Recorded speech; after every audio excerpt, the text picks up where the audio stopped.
നമസ്കാരം. വനമാലിയിലേക്ക് ഏവർക്കും സ്വാഗതം. ശ്രീ പൂന്താനം തിരുമേനി രചിച്ച ശ്രീകൃഷ്ണ കർണാമൃതത്തിലെ 119 ശ്ലോകങ്ങളാണ് നമ്മൾ ഇതുവരെ വായിച്ചത്. ഇനി 120 ശ്ലോകം മുതൽക്ക് ഭഗവാന്റെ നാമസങ്കീർത്തന മാഹാത്മ്യത്തെക്കുറിച്ച് വർണ്ണിക്കുന്നതാണ്. നമുക്ക് 120 ശ്ലോകം വായിക്കാം. എള്ളിൽ കലർന്നിയലുമെണ്ണ കണക്കെയാത്മാവെല്ലാർക്കുമെന്നതറിയാതെ മയങ്ങിനേൻ ഞാൻ. തള്ളിക്കളഞ്ഞു സകലം മമ കന്മഷം നീയുള്ളിൽ തെളിഞ്ഞുണരവേണമുദാരകീർത്തേ.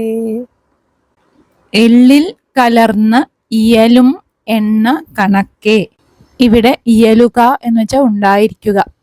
ഇവിടെ എള്ളിൽ എങ്ങനെയാണോ എണ്ണ ഉണ്ടായിരിക്കുന്നത്, അല്ലെങ്കിൽ എള്ളിൽ കലർന്നിരിക്കുന്ന എണ്ണ പോലെ എല്ലാവരിലുമുള്ള ആത്മാവ് അല്ലെങ്കിൽ ജീവചൈതന്യം ഒന്നാണ് എന്നത് അറിയാതെ എൻ്റെ ബുദ്ധി ഭ്രമിച്ചുപോയി, അല്ലെങ്കിൽ ഞാൻ മോഹിച്ചുപോയി. തള്ളിക്കളഞ്ഞു സകലം മമ കന്മഷം നീ. മമ കന്മഷം സകലം തള്ളിക്കളഞ്ഞു നീ. എൻ്റെ കന്മഷം മാലിന്യം, ഇവിടെ അജ്ഞാനം, എല്ലാതും ഇല്ലാതെയാക്കിയിട്ട് ഹേ ഉദാരകീർത്തേ, വലിയ കീർത്തിയുള്ളവനെ, നീ ഉള്ളിൽ തെളിഞ്ഞു വരയണം. അവിടുന്ന് എൻ്റെ മനസ്സിൽ തെളിഞ്ഞു നിൽക്കണം. എന്ന് വെച്ചാൽ എല്ലാവരുടെ ഉള്ളിലും ആ സച്ചിദാനന്ദ സ്വരൂപം തന്നെയാണ് നിറഞ്ഞു നിൽക്കുന്നത്. ആ ജീവചൈതന്യത്തിൻ്റെ അല്ലെങ്കിൽ ആ ഭഗവാന്റെ തന്നെ മായ കാരണമായി അത് മറഞ്ഞു നിൽക്കുകയാണ്. അങ്ങനെ മോഹമാകുന്ന അജ്ഞാനമാകുന്ന ആ മായാവലയത്തിൽ നിന്ന് തന്നെ രക്ഷിക്കണം എന്നാണ് ഇവിടെ പ്രാർത്ഥിക്കുന്നത്. മായയുടെ ആവരണം നീങ്ങിക്കഴിഞ്ഞാലാകട്ടെ പിന്നെ എല്ലാം ഒന്നായി. അതുതന്നെയാണ് മുക്തിമാർഗവും എന്നാണ് ഈ ശ്ലോകത്തിൽ പറയുന്നത്. ഇനി അടുത്ത ശ്ലോകം വായിക്കാം. മഞ്ഞിൽ പിറന്നു മതിയുള്ള മനുഷ്യനായാലുണ്ണിത്തമായി കഴിയുമാതിയിലുള്ള കാലം പൊണ്ണത്തമായ തുമിതും കരുതിയിട്ട ശേഷം തന്നെ തിരഞ്ഞറികയെന്നതസാധ്യമത്രേ. ഇവിടെ പറയാണ്, ഈ മണ്ണിൽ, ഈ ഭൂമിയിൽ മതിയുള്ള മനുഷ്യനായിട്ട്, ബുദ്ധിയുള്ള ഉത്കൃഷ്ടമായ മനുഷ്യജന്മം സിദ്ധിച്ചാൽ കൂടി ആദ്യത്തെ കുറച്ചു കാലം ഉണ്ണിത്തമായി കഴിയും. ചെറിയ കുട്ടിയായിട്ട് ആ കൈശോരാവസ്ഥയിൽ കുറച്ചു കാലം കഴിയും. അപ്പോൾ ആ സമയത്ത് കളിക്കാനൊക്കെ ആവും താല്പര്യം. അങ്ങനെയുള്ള ആ ബാല്യകാലം അങ്ങനെ കുറച്ചു കാലം അങ്ങനെ പോകും. പൊണ്ണത്തമായി അതും ഇതും കരുതിയിട്ട്, കുറച്ച് പൊങ്ങച്ചും ഭോഷത്വത്തോടെ ഓരോന്നൊക്കെ പറഞ്ഞ് സ്വയം മേനി നടിച്ച് അഹങ്കാരത്തോടെ പലതും പറഞ്ഞും ചെയ്തും അങ്ങനെയും കുറച്ചു കാലം കഴിയും. തന്നെ തിരഞ്ഞറിയുക എന്നത് അസാധ്യമത്. തൻ്റെ ആ ആത്മസ്വരൂപം എന്താണെന്ന് മനസ്സിലാക്കാൻ പിന്നെ തീരെ സാധിക്കില്ല, അസാധ്യമാണ്. അതാണ്, മനുഷ്യജന്മം മാത്രം ലഭിച്ചിട്ട് കാര്യമില്ല. ഈ അജ്ഞാനം മനസ്സിൽ നിന്ന് നീങ്ങി ജ്ഞാനം ഉദിക്കണമെങ്കിൽ ദൈവാനുഗ്രഹം തന്നെ വേണം. ഈ ആശയം തന്നെ പൂന്താനം തിരുമേനി ജ്ഞാനപ്പാനയിലും പറഞ്ഞിട്ടുണ്ട്. 10 മാസം വയറ്റിൽ കഴിഞ്ഞു പോയി, 10 പന്തിരാണ്ടുണ്ണിയായിട്ടും പോയി, തന്നെത്താനഭിമാനിച്ചു പിന്നേടം തന്നെത്താനറിയാതെ കഴിയുന്നു. ജ്ഞാനപ്പാനയിൽ ഈ വരികളിലും ഇതേ ആശയം തന്നെയാണ് പറഞ്ഞിരിക്കുന്നത്. ഇനി അടുത്ത ശ്ലോകം വായിക്കാം.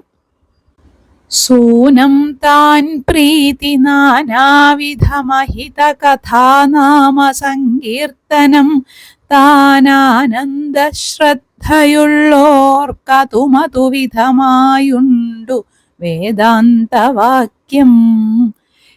ഞാനും ത്വൽപാദ സന്ദർശനമൊരു വിധമങ്ങാസ്വദിപ്പാനിരിപ്പോനാനന്ദ പ്രാപ്തിയാനക്കരുളിന ഭഗവാനല്ലയോ നീ കൃപാബ്ധേ. സൂനം താൻ, സൂനം എന്ന് വെച്ചാൽ പൂവ്, പൂവാവട്ടെ നാനാവിധ മഹിതകഥാ നാമസങ്കീർത്തനം താൻ, പല വിധത്തിലുള്ള നാമസങ്കീർത്തനങ്ങളോ ശ്രേഷ്ഠമായ ഭഗവത് കഥകളോ ഗീതങ്ങളോ കീർത്തനങ്ങളോ അതേതുമാകട്ടെ, ഇതെല്ലാം ആനന്ദത്തോടുകൂടി സന്തോഷത്തോടുകൂടി ശ്രദ്ധയോടുകൂടി ചെയ്യുന്നവർക്ക് ആ ശ്രദ്ധ എങ്ങനെയോ അതുവിധമായി പ്രീതി ലഭിക്കുന്നതാണ്, അനുഗ്രഹം ലഭിക്കും. വേദാന്തവാക്യം ഇത് പറയുന്നുണ്ട്.